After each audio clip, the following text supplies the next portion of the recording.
5 Democrats vying for their party's nomination for governor. Let's go over the rules. Due to the number of candidates and time limitations, there'll be no opening or closing statements. Each candidate will have 60 seconds to respond to each question. The campaign's pulled numbers to determine the order in which they respond. 30-second rebuttals will only be allowed in the wake of a personal attack and will be awarded at my discretion as moderator. Questions will be asked by me and our 2 esteemed panelists. Let's meet them. Barbara Ciara is the managing editor and an anchor at WTKR in Norfolk, and my colleague Cheryl Miller is the anchor of the CBS 6 News at Noon and co-anchors the News at 4. Now let's meet the candidates. Joining us this evening are Lieutenant Governor Justin Fairfax, Delegate Jennifer Carroll Foy, State Senator Jennifer McClellan, former Governor Terry McAuliffe, and Delegate Lee Carter. We have a limited number of people in the audience tonight, and we ask that from this point forward, they refrain from applause and remain silent at least until the end of the debate. And as decided by the drawing, Lieutenant Governor Fairfax will be the first candidate to field the opening question. In 60 seconds, Lieutenant Governor, tell us why you are the best and most qualified candidate on the stage tonight to be governor.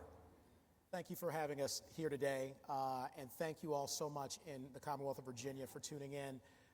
I believe that I'm the best candidate for governor of the Commonwealth going forward because people are facing extraordinary challenges in their lives, challenges unlike we have ever seen.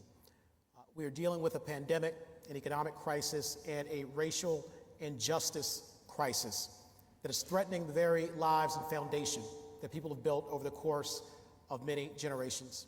And they're looking for someone to fight for them, to create opportunity for them, to treat them fairly, to give them justice, and to make sure that they and their families can not simply survive, but can thrive. And as someone who was elected by 1.36 million Virginians, the most votes ever for a lieutenant governor in history, I have fought every single day, and I will continue to do that as governor. Thank you. Delegate Carroll Foy, why you're the best candidate? First, I would like to thank my alma mater, Virginia State University, for hosting this debate. I was born and raised in Petersburg, that has one of the highest child poverty rates in Virginia. And when my grandmother who raised me had a stroke and became a quadriplegic, I had to make the tough decision between paying for our mortgage or for the medications keeping her alive. Virginians deserve a governor who has walked in their shoes, who understands the challenges that they face, and who will fight for them. That's why I became a public defender, protecting people against our broken criminal justice system, a foster mom, a Virginia Military Institute graduate, and a legislator who has passed bills to uplift working families. So now is our time to move Virginia forward and not back. As your governor, I will fight to elevate workers, women, and wages, fight for jobs and justice, and build a Commonwealth where everyone has an opportunity to thrive. Thank you, Delegate. Senator McClellan. Thank you. It is a pleasure to be here back at Virginia State University. My parents work here. I grew up here. And listening to their stories of growing up during the Depression under the tyranny of Jim Crow, striving for the American dream, I was motivated to make government a force for progressive change, solving people's problems, and uplifting our communities. That's what's motivated me for the past 16 sessions as I've walked past the statue of Harry Byrd every day into the state capitol, knowing I am his worst nightmare. A Black woman working to eradicate the inequity that he put in place. And I have done that leading on generational change, everything from bills to make Virginia the first state in the South to have its own Voting Rights Act, 100% clean energy standard, proactively protect women's reproductive access. And as governor, I will rebuild our economy, our healthcare and economic safety nets, and our education system in a way that leaves no Virginian behind. Thank you, Senator. Governor? Well, good evening. What an honor to be here at Virginia State University. I want to thank my wife, Dorothy, who has joined me here today, as well as Cameron Gray, who is the president of the student body and a big supporter of mine. I want to first of all say this COVID crisis, this pandemic, has caused so many problems for so many Virginia families. I want to first thank Governor Ralph Northam for his great stewardship during this horrible crisis. But we've seen 200,000 Virginians lose their job, 700,000 Virginians without access to health care. It is time we in Virginia, we go big and we be bold. And we cannot tinker around the edges. We have to lead Virginia. We have to be forward. We have to lead this country, taking us out of this COVID crisis. I'm all about big, bold plans. I have 12 big plans that I've rolled out. Go to Terry for Virginia, take a look at it. I will take Virginia to the next level. That is why I've built such a broad coalition, the most members of the General Assembly, the most members of the Black Caucus. Why? I did it before. I took over in the middle of a crisis. We created 200,000 new jobs, and we'll do it again. I'd love your support. Thank you. Thank you, Governor. Delegate Carter? Well, thank you so much to Virginia State University for hosting us tonight. I think it's no secret that Virginia is divided, but that division is not between Democrats and Republicans. It's not between urban and rural voters. That division in this Commonwealth is between the haves and the have-nots. And for too long, we have had government that responds only to the needs of the wealthy and those with political connections. In contrast to the rest of the field, I am not a millionaire and I am not an attorney. I'm an enlisted Marine Corps veteran and an electronics repairman, and I got involved in Virginia politics because I got hurt at work in the summer of 2015 and no one wanted to fix the workers' comp system. I have spent the last 4 years walking the walk and not taking a single dime from any for-profit corporation or industry interest group, and leading the way on issues like legalizing cannabis, fixing our workers' compensation system, and abolishing the death penalty in this Commonwealth. And I believe that as your next governor, I am the right person to lead this Commonwealth in the transition that we need to a place where wealth is common. Thank you, Delegate. Barbara Ciara has the next question, and again, starting with Delegate Carter. Bill, thank you. Good evening, candidates. The COVID-19 pandemic has fundamentally changed all of our lives. 10,000 Virginians have died of the virus. More people are getting vaccinated every day, so we don't know what the situation is going to be like in January of '22. But as governor, what would you do to better protect Virginians from either the coronavirus or a future pandemic? Delegate Carter. Well, thank you for this question. You hit the nail right on the head. We don't know what it's going to look like in January when the next governor is sworn in. I certainly hope that COVID-19 will be in the rearview mirror by then and not something that we're still actively dealing with. But I think it's important to look at what candidates have actually done in this crisis to see how we would handle future crises. I have walked the walk. Rather than sending people out into the pandemic to collect signatures, I actually took on the hard fight of suing the Department of Elections to guarantee a COVID-safe way for candidates to get their signatures to get on the ballot. And at the very start of this pandemic, I was urging the governor to take more action and stronger action and put people who are without homes into hotels so that they can get out of those congregate living situations that are incubators for COVID-19. I voted against the bill to early, because I think that if we reopen before we're ready in the fall, we are just begging for problems with the new variants. You've got to look at past performance in this crisis to see how someone will perform in the next one. Thank you, Delegate. Governor? Most important thing we need to do is keep our citizens safe. As I mentioned, we have 700,000 Virginians today with no health care, including 300,000 Black and Latinos, 100,000 children. So we need to fix our health care system. We need to ensure that every single Virginian gets coverage. I have a plan to cover every single Virginian. The first thing I do as governor is call President Biden, and Virginia gets the Section 1332 waiver so that we here in Virginia can start our own reinsurance program, thereby bringing premiums down. Number two, stand up our own state exchange. Number three, we have to go after the prescription drug companies. You look at the prices, insulin and so many other prescription drugs. They have gone up year in and year out. If you look at my plan, I have a sunlight bill. We will shine a light on these pharmaceutical companies, and I will make sure that we keep those costs down for our citizens. But the most important thing we can do is keep our citizens healthy. I have a plan laid out of how to do it. We can bring that federal money in now with President Biden in office and Donald Trump, thank goodness, long gone. We can ensure that every single Virginian gets access to quality, affordable health care. Nothing more important for our citizens today. Thank you, Governor. Senator McClellan? Thank you. I agree that we need to continue to close the coverage gap, which is why I passed the bill that put the state-based health exchange in place, and we'll continue to build on that to make sure every Virginian has access to health care, insurance, and access to care. But we allowed our health care safety nets and our economic safety nets to atrophy, and that's why we weren't ready for this pandemic. We need to rebuild those safety nets so that when the next pandemic comes, we're ready. We need to make sure our communication system are ready. that we are communicating to every Virginian in every community, even if it's in a language that is other than English. We weren't ready to do that when this pandemic came, but we can rebuild in a way that prepares us for the next crisis while getting us through this one and leaving no one behind. Thank you, Senator. Delegate Carol Foy. Thank you for that question. I'm excited to say that I was the first gubernatorial candidate to put forth my post-COVID recovery plan, post-COVID economy plan. And I have to say that I want to thank my husband, Jeff Foy, who's here with me tonight, who has housed homeless people in Prince William County for over 12 years, and he took the initiative to have the majority of people who had COVID and tested positive in Prince William County. We have to have strong initiatives, and as your next governor, I will get shots in arms and people in jobs.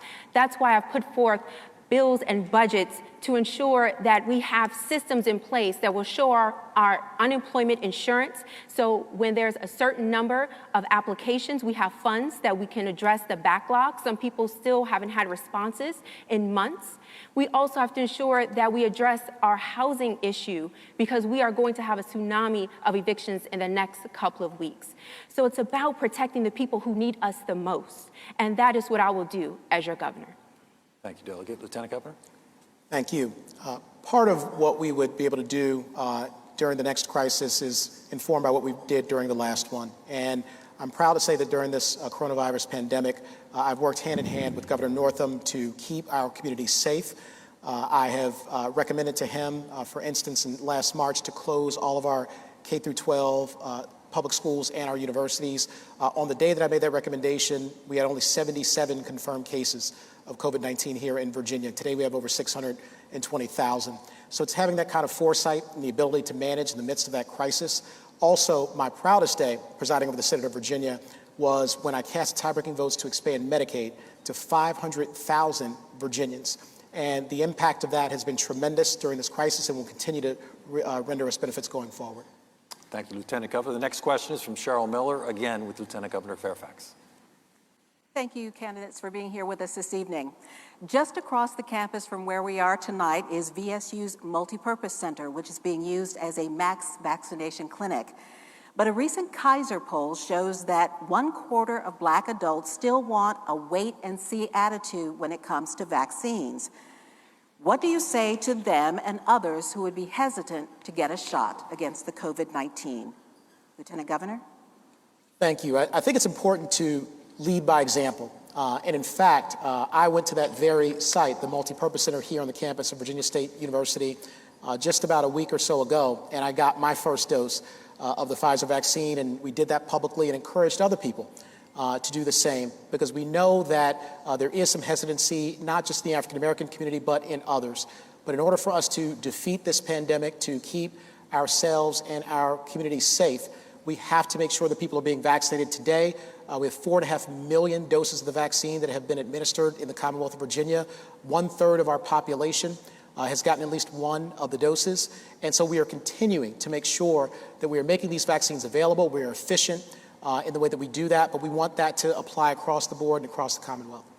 Thank you, Lieutenant Governor. Delegate Carol Foy. So I intimately understand that there is some distrust with the government when it comes to African Americans. Let's be clear.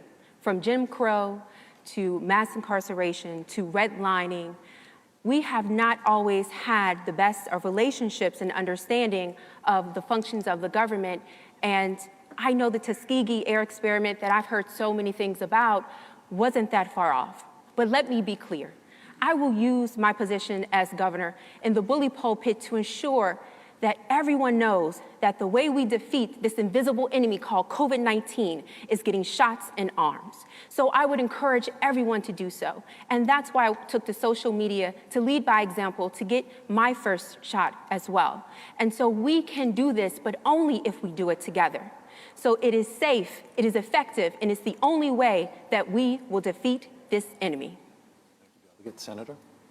We not only need to lead by example, we need to be clearly communicating to every community about the safety of the vaccines, any potential side effects, where they can get it, because many people still don't know where and how they can get it when they're eligible. We need to go into our communities to share that information and not just simply have them sign up on a website. We need to be mobilizing our volunteer workforce, the healthcare volunteers, to go out into communities to help people sign up for the vaccines, give them information about the vaccines, and make sure that they are getting vaccinated.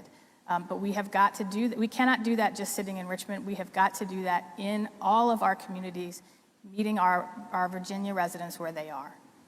Senator. Governor?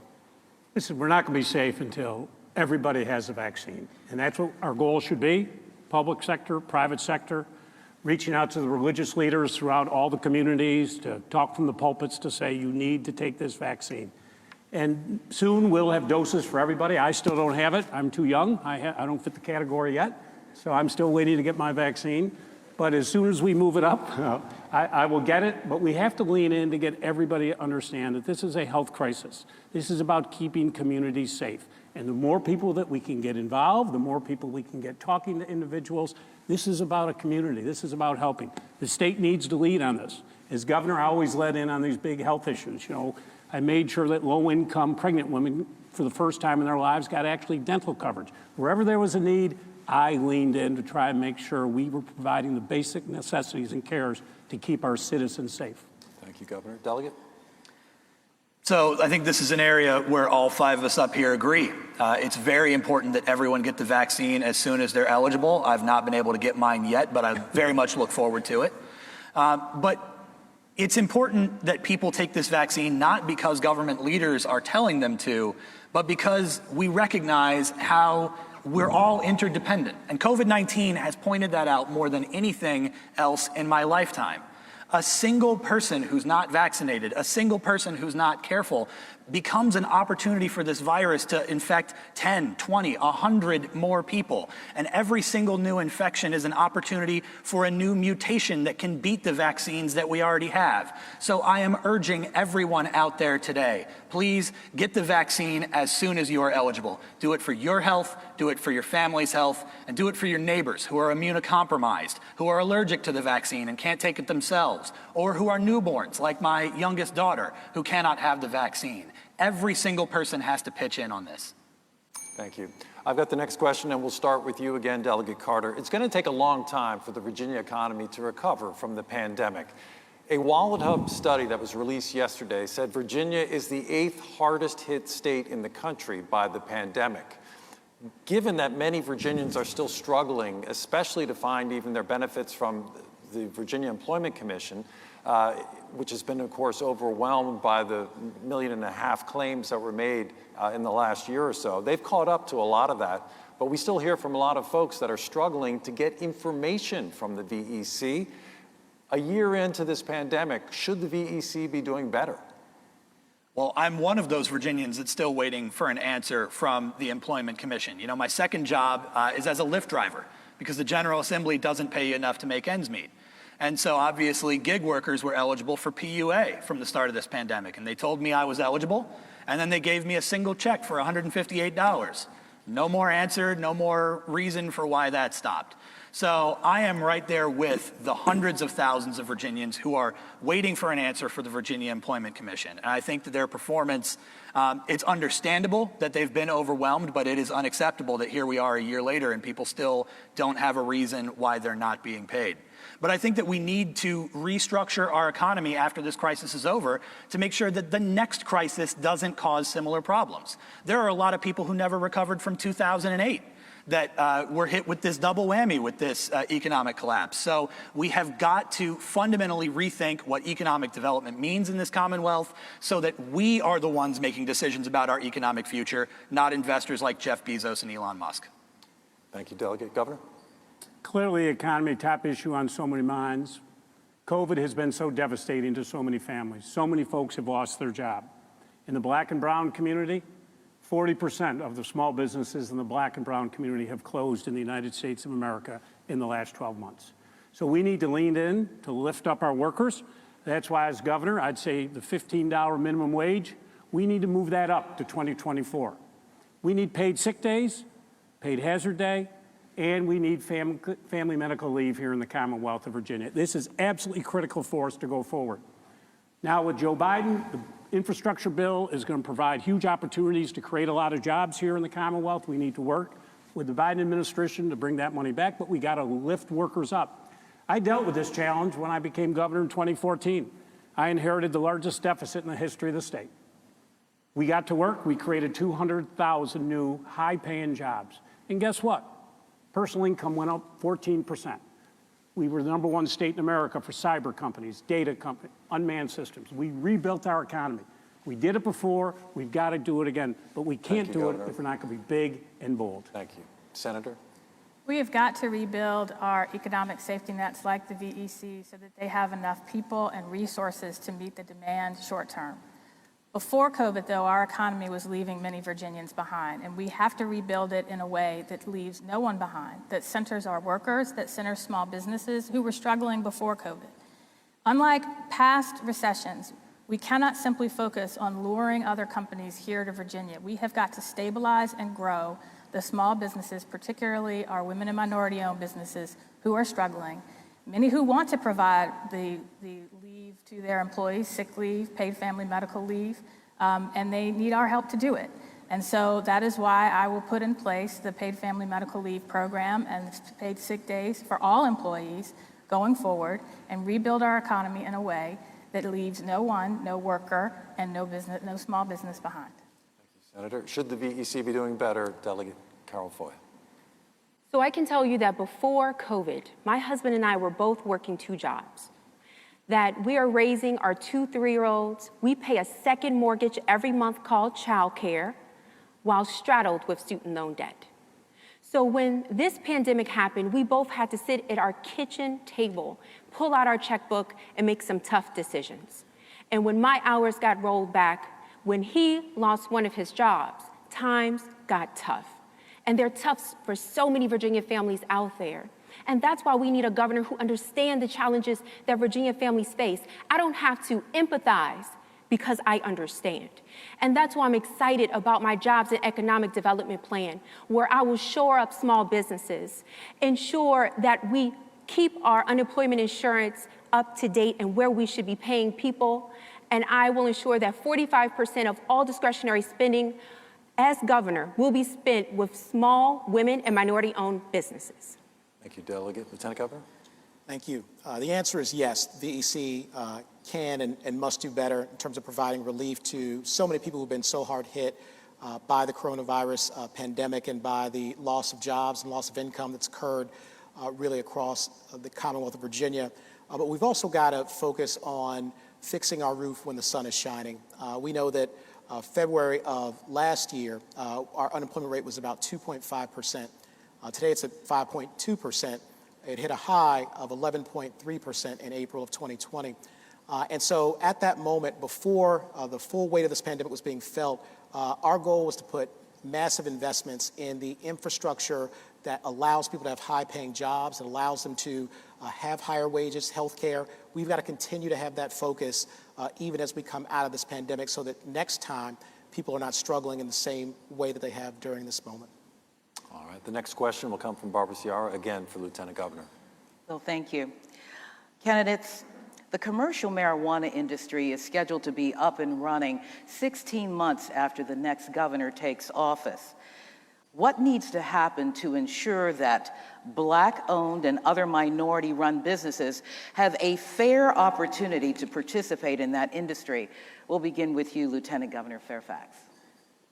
Equity is a critical piece of our work to legalize marijuana, both with regard to economic opportunities for African American and minority-owned businesses, because those are the communities that have been hit hardest by our laws dealing with narcotics and other drugs. As a former federal prosecutor and as a defense attorney, I've seen this up close and personal. And so as we build this new sector of our economy, we have to build equity into the way those opportunities are distributed in the same communities that have been so dramatically impacted by this. And tomorrow we'll be in session where I'll preside over the Senate We're expected to take up this legislation. It may come down to a tie-breaking vote. I believe we need to legalize it and do so this year in 2021 as we're getting other objectives accomplished at the same time. But now is the moment to make sure that we build equity into everything that we do. Thank you, Lieutenant Governor. Delegate? Carol. I can tell you as the first public defender ever elected to the Virginia General Assembly that every day in that courthouse I am fighting for fairness and justice. And I can't tell you how many times I have had to defend people for carrying small amounts of marijuana for personal use, and most of them being black and browned. Let's be clear, that black and brown people are 4 times more likely to be stopped, charged, and convicted for simple possession of marijuana for personal use than our white counterparts, even though we have almost identical usage and possession rates. So when you talk about racial justice, which is criminal justice, then this is what we're talking about. And as your next governor, I am excited to say as a delegate I carried legalization of marijuana for several years, and it is now passed in Virginia, but I will uplift communities most hurt and harmed, give licenses to people who have marijuana convictions, have full expungements for those with marijuana convictions, and uplift communities with social equity programs, investing in child care centers, day centers, community service boards, and more money for our at-risk schools. Thank you, Delegate. Senator? Well, I'm proud to say I carried the legislation that put the framework in place to see how we could legalize marijuana in a way that redressed the harms done by prohibition. Also, how we can do it in a socially equitable way so that those individuals and communities who have been disproportionately impacted by the war on drugs can actually meaningfully participate in this new market. Because social justice is more than just criminal justice. I agree 100%. We need to address the impacts of criminal justice on individuals, but it's also economic justice and making sure those individuals have a meaningful opportunity to participate in this new market. And the framework put in place through the JLARC study that I commissioned with my legislation will do that. And we will end the prohibition of simple possession July 1st. I led the charge on that in the Senate, getting the Senate version amended to do that, and worked with Governor Northam to get that amendment done, and we'll be proud to vote for it tomorrow. Thank you, Senator. Governor? I think all 5 of us are in agreement. If we're governor, we're going to make sure that the marijuana legislation is done in a way that is equitable and fair to everyone. We've got to lean in the black and brown communities that have been adversely impacted for so many years. Expungement of records, but making sure the new equity that we have, it goes to those communities that have been hurt in the past. But it's not only in marijuana legislation. You think historically, discriminatory lending practices, we've got to end that in our housing. We've got to have wealth creation in the black and brown communities. We've got to get better access to capital. We've got to make it easier for home ownership, because for most Americans, that is your single greatest wealth opportunity, is to create in housing. And that's what I'll lean in as governor. But, we also have to lean on these civil rights issues. As you all know, I restored the rights of 173,000 individuals who lost their right because they'd been convicted of a felon. That was a 114-year-old Jim Crow racist law that I ended with a swipe of my pen. That's not just a statistic. These are people's lives. I have Eric Branch here with me tonight. Eric, young man, made a mistake. For decades, he could not vote here in the Commonwealth of Virginia. Thank You you, know Governor. what? I gave him his voting rights back, and look at him today. He's a fine, upstanding citizen, and all he wanted to do was help his grandchild have a say in her education. Thank you, We need to Governor. lean in on all of these equity issues.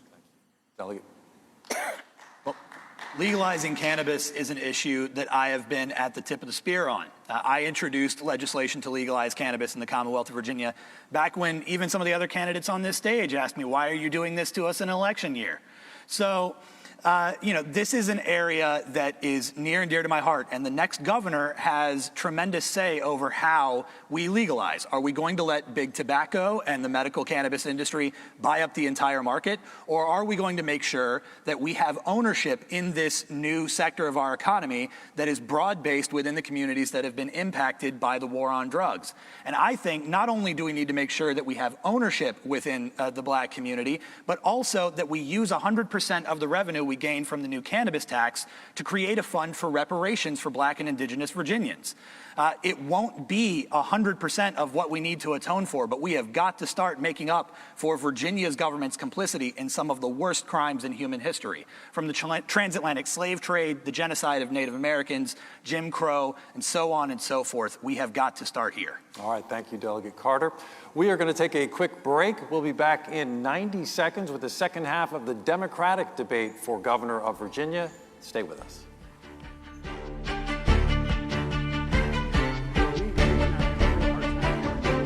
Yeah, I'm sorry, I will shout.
At Virginia State University. Our next question goes first to Delegate Lee Carter and will come from my colleague Cheryl Miller. Cheryl? All right, thank you. Candidates, gun violence continues to plague many low-income communities across Virginia, neighborhoods in places like Richmond and Petersburg and beyond. What will you do as governor to break this cycle of violence? Well, thank you so much for this question. Now, as the only veteran on this stage, I think it's fair to say that I'm the subject matter expert on firearms. There's one thing that the Marine Corps makes sure all of its people knows, it's guns.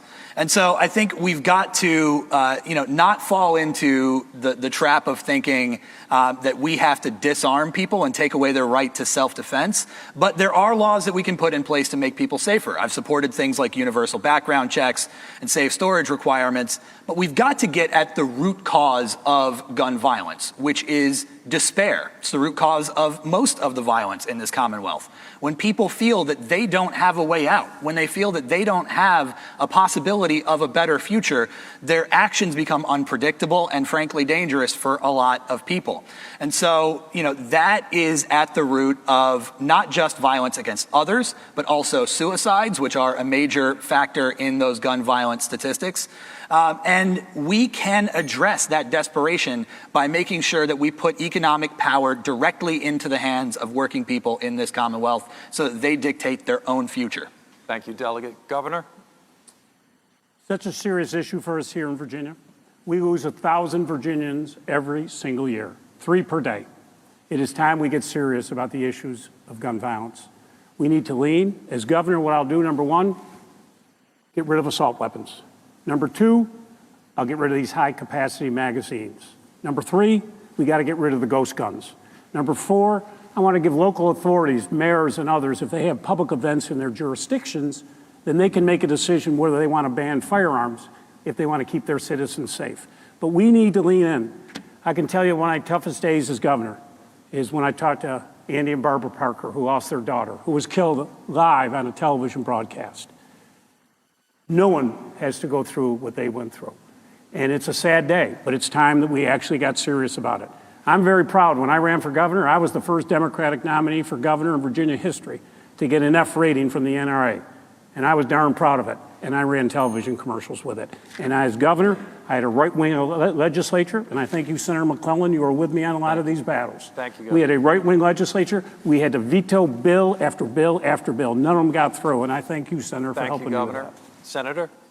I was proud to work to address gun violence, and once in 2020, we were able to pass about 7 bills to address gun violence, including giving local governments the ability to ban weapons at permanent events. We could have gone farther, though. We had the opportunity to require all Virginians with a concealed carry permit to comply with our requirements, rather than allowing them to have concealed carry permits from states that have looser restrictions than we do. Our Attorney General was on the right track to put us there, and Governor McAuliffe made a deal that gave that away. So the first thing I would do is make sure that every Virginian has to have a concealed carry permit under our restrictions, our requirements here in Virginia. I will also make sure that every transfer has to have a background check. We don't have true universal background checks yet, but we can and we will. And we also have to make sure that many gun violence incidents are the result of domestic violence. And we have got to address domestic violence because it's not just the mass shootings, but it is also individuals with domestic violence issues that go wrong. Thank you, Senator. Delegate? So I was born and raised right here in Petersburg, that has one of the highest rates of gun violence in Virginia. So in my 20s, a close friend of mine was shot multiple times. And I can't tell you the feelings of pain and helplessness that you feel not knowing if he's gonna make it through the night. And then 20 years later, a few days ago, a 17-year-old was shot and killed steps from my childhood home, where my family still lives. So when I tell you that gun violence is personal to me, I mean it. The reason we haven't curbed gun violence isn't because we don't know how to do it. It is because we have politicians failing to act. And when Terry McAuliffe had the opportunity as governor to be serious about gun violence, he did a backroom deal with the NRA, undermining concealed weapons laws in Virginia, making us all less safe. So you need a governor you can trust, and that's why I am running. 30 seconds for Governor McAuliffe for a rebuttal for that. That bill she refers to was a bipartisan bill. Senator McClellan helped me on it, as it was a bipartisan bill to bring folks together. It was the toughest domestic violence bill in the United States of America. And if there was a protective order at home where many of these killings occurred, you have 24 hours to hand in your firearm or you will be charged with a Class 6 felony. There are thousands of women today who are safe because of that law. And one of my main advisors on that bill, let me be very clear, was a delegate by the name of Kathleen Murphy. Kathleen Murphy knows this issue. Her brother was killed with a firearm. She knows gun violence, and she was my strongest advisor, as well as Speaker Eileen Fillerkorn and many other Democrats. We must move on. Lieutenant Governor, addressing gun violence in Virginia. Yes, and it's an important topic. But Bill, I do just want to point out that it appears to be 2 sets of rules up here. One where the governor can talk as long as he wants to and do whatever he wants, and one for everybody else. And I think Let's make sure we stick to the 1-minute time frame, please. 1 minute, and watch the time code, and when you're rounded up, please do so. And I think that's part of the issue, is that we do have so many disparities in our society. And when you talk about the issue of gun violence, and specifically I think the question was around gun violence in some of the urban areas around the Commonwealth of Virginia. I was just yesterday at the funeral of Donovan Lynch in Virginia Beach, a horrific tragedy. There were other shootings on that exact same evening, but what you see oftentimes is that there's an inverse relationship where you have high rates of gun violence, you have low rates of opportunity in those communities. So we have got to get to the root causes, create more educational opportunity, more high-paying jobs, and make sure that people do not resort to gun violence because they have no other options in their own minds. Thank you, Lieutenant Governor. The next question will start with you. The Virginia Parole Board has been under some fire recently for the way it handled last year several releases of about a half a dozen inmates, with investigators, state investigators, finding that they did not notify prosecutors in time or victims or victim family members in time to come to hearings. How would you handle this situation if you were governor? I think we've got to get to the bottom of this. We've got to have transparency. We have to have a thorough, independent investigation to get to the facts, to get to the truth, to be very deliberate in the way that we do that. What we're seeing, though, so often is that people play politics with these kinds of very serious issues. The parole board is a very serious job, and it should do that job in a very serious way. But we can't simply be lobbing charges and allegations against one another to score cheap political points. These are critical issues, and we see this across the board, that people who come from political backgrounds will use politics for anything. And I think that that's part of what Virginians are rejecting. They want to see us do our job, keep our communities safe, be fair in our criminal justice system and its administration. And I would make sure that there's transparency and an investigation to get to the truth. Thank you, Lieutenant Governor. Delegate? So I can tell you that I support Governor Northam's initiative to ensure that there's a third-party independent investigation into the allegations that's been brought forth against the parole board. But let me be clear. As your next governor, I do support reinstituting parole in Virginia because I believe in second chances, and I believe in rehabilitation, and I believe in restorative justice. And so until we shore up the real issues that's causing people to commit crimes, such as poverty, poverty is immoral, it is unjust, and it is violent. And we finally need a governor who is going to tackle it head on. And I encourage everyone to please go to my page at jennifercarrollfoy.com and read up on my criminal justice reform platform. Thank you. Thank you, Delegate. Senator? Thank you. I also agree we need to have a third-party independent investigation into the allegations, and we need to make sure that the parole board is following the requirements that it must follow. We also have to make sure that the parole board has the resources, the investigators they need to truly spend the time investigating the backlog of requests that they have, not just for parole, but they also investigate clemency requests. And we had, when Governor McAuliffe had an opportunity to put more money in place for the parole board. Unfortunately, he didn't, and I tried to get it in with a budget amendment. But I have also led on making sure that our fishback defendants who were sentenced under the old parole guidelines and were not given information to their juries, they are now eligible for parole. I will also continue to have full parole reform, reinstating discretionary parole, but also getting rid of the mandatory minimum sentences that came with parole abolition that have not been effective and have led to unjust results. Thank you, Senator. Governor? Well, I mean, really? I mean, I wasn't there when this was going on, but listen, I'm about getting people parole. When I was governor, I had to replace the entire parole board because they didn't believe in doing it. I leaned in hard on these issues because we have a racist criminal justice system. I have said this forever. I mentioned earlier that I restored the felon rights, 173,000, more than any governor in the history of America, to erase a racist Jim Crow law that was designed to keep blacks from voting. It was my proudest moment because it was a civil rights moral issue. And what happened? The Republicans sued me and then sued me for contempt of court. Only governor to be sued for contempt of court. But I won. And now 200,000 people like Eric Branch, who was here, they are real citizens of the Commonwealth of Virginia. But I also leaned in on pardons. I had more pardons than any governor before me, 227. I leaned in to help people and lift them up. I think of Lenny Singleton. Lenny Singleton was a young African-American man that stole $511. Lenny was sentenced to 2 life terms plus 110 years for $511. He served decades in prison until I got elected governor and pardoned him.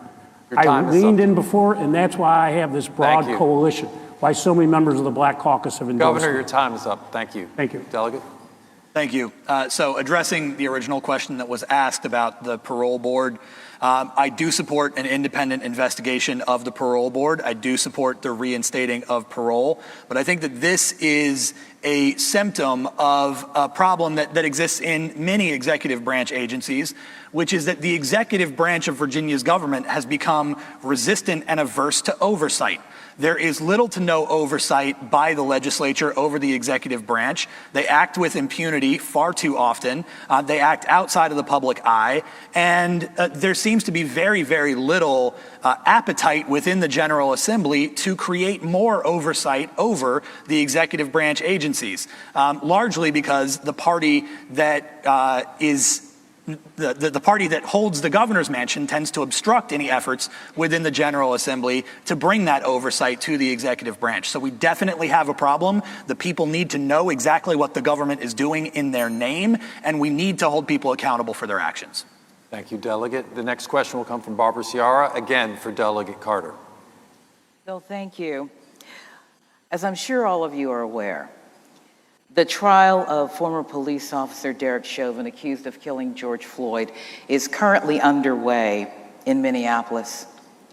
That event, Floyd's death, triggered protests in central Virginia and all over the Commonwealth, which led to conversations. It led to debate. It led to arguments about the Commonwealth's past, present, and its future.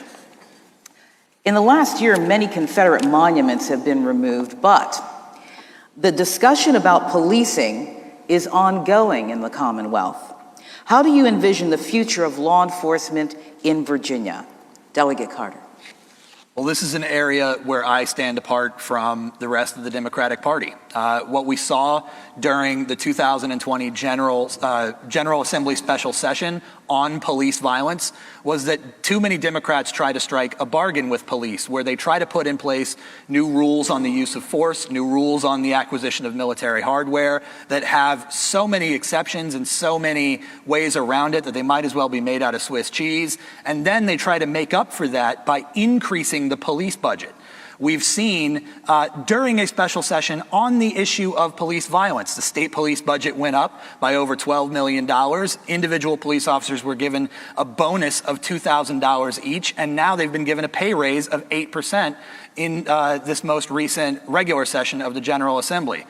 We have got to rethink what policing means in this Commonwealth. There are a lot of things that do not make sense to have a man with a gun doing, like mental health checks, like welfare checks, like traffic enforcement, and we've got to reduce the size of police in this Commonwealth to what makes sense to have them doing and nothing more.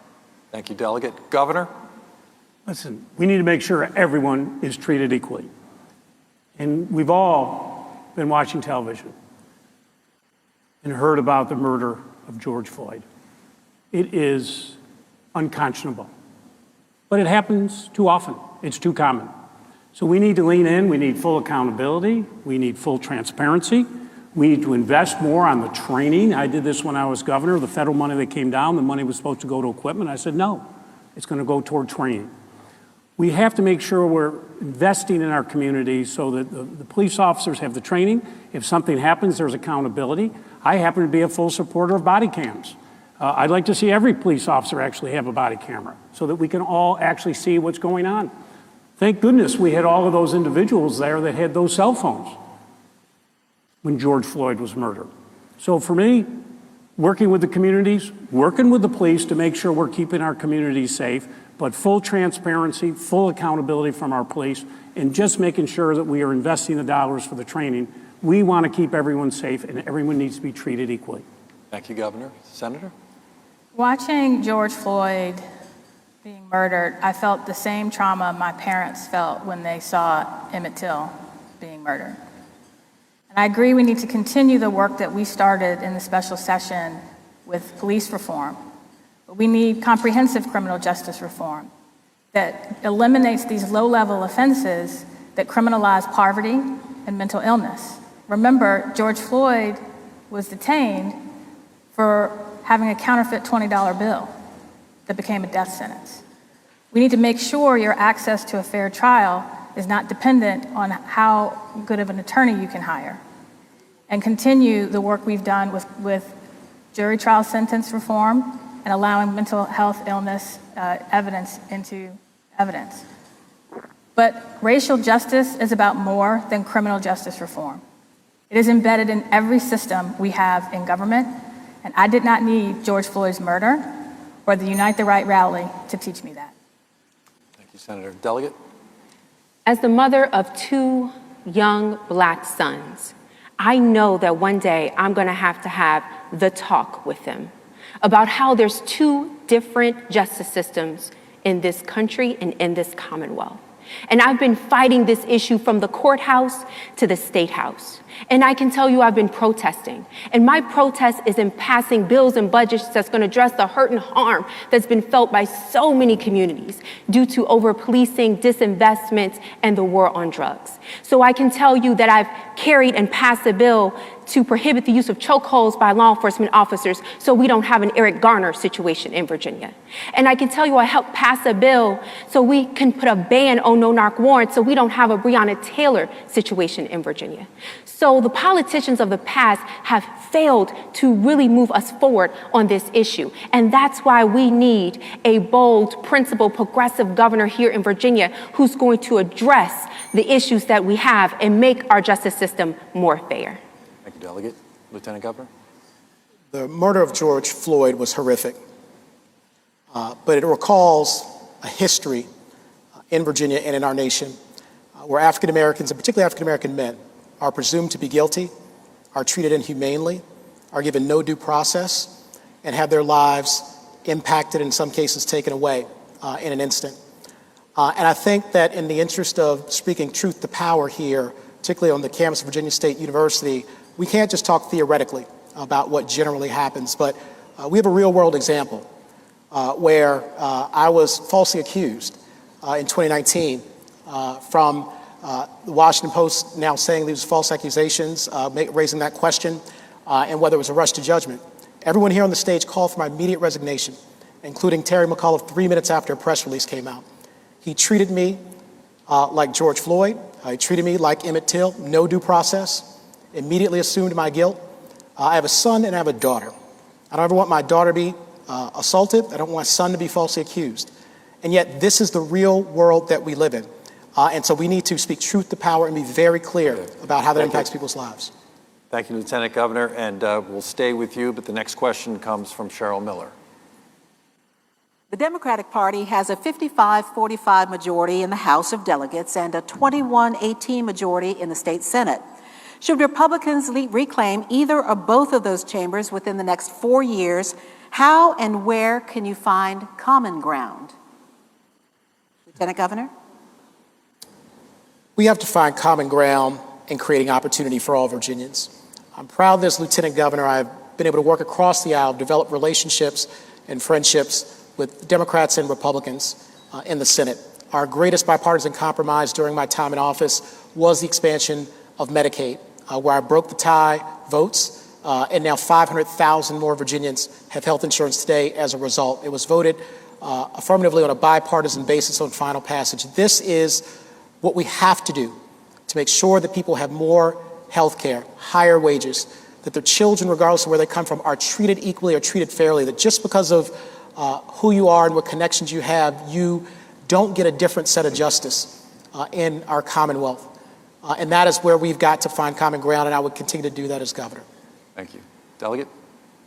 I can tell you that going to Virginia Military Institute and shaving my head bald, wearing a man's uniform and marching, sweating, and bleeding beside over 1,000 male cadets to go on to be one of the first women to ever walk across that Virginia Military Institute stage, to graduate from an extraordinary school meant for only extraordinary individuals. I can tell you that it taught me how to work with anyone, whether they have a D, I, or R beside their name. My job is to get the job done. And I've been able to do that, whether it's for foster kids, helping veterans open small businesses, expanding broadband to rural and Southwest Virginia, and I am just getting started. But let me be clear. I will never negotiate my values as a Democrat. And when I help lead the charge with advocates to pass the Equal Rights Amendment and make Virginia the 38th state needed to enshrine women's equality into the Constitution, I told those Republicans that if you can't be with women's equality, then I promise you this, I will change your seat. And that is the attitude that I have as governor. Thank you, Delegate. Senator? So I have more state government experience than all of the other candidates on the stage combined. 16 sessions in the legislature. 14 of them were in the minority party. I've had over 300 bills passed, the majority of them in the minority party. And I did that by finding common ground by first understanding different perspectives, whether it was Republicans, whether it was independents, you name the issue, I focused on the problem. And when you bring all affected stakeholders together to look at the problem, consider every perspective that's touched by that problem, you find common ground, and you can start to solve problems from there. I've done that. I'm the only legislator who had both Planned Parenthood and the Family Foundation supporting one of my bills. I can work with anybody. Thank you, Senator. Governor? You know, as governor, you get out of bed every day. You want to try to work with everyone because you believe everybody cares about the same things. Best education system, everybody has housing, everybody has health care. You know, I dealt with an extreme right-wing legislature. Jennifer was there with me. I vetoed a record 120 bills. Anti-women, anti-gay, pro-gun, anti-environment. We beat them. I was 120-0. Tried to work with them on different issues. If they want to work with us on big issues, I'm all for it. But we are going to proceed ahead and get it done. Like I did on restoration of rights, pardons, I used executive authority to do it. I do think there's an opportunity bill on the issue of education because we cannot tinker around on education anymore. If you take average teacher pay and compare it to the average pay of our citizens, Virginia ranks 50th out of 50 states. We are dead last. That is a disgrace for the 10th wealthiest state in America. You could go to Maryland or Delaware, Pennsylvania today and make $10,000 or $20,000 more a teacher. Let's raise the teacher pay above the national average for the first time ever.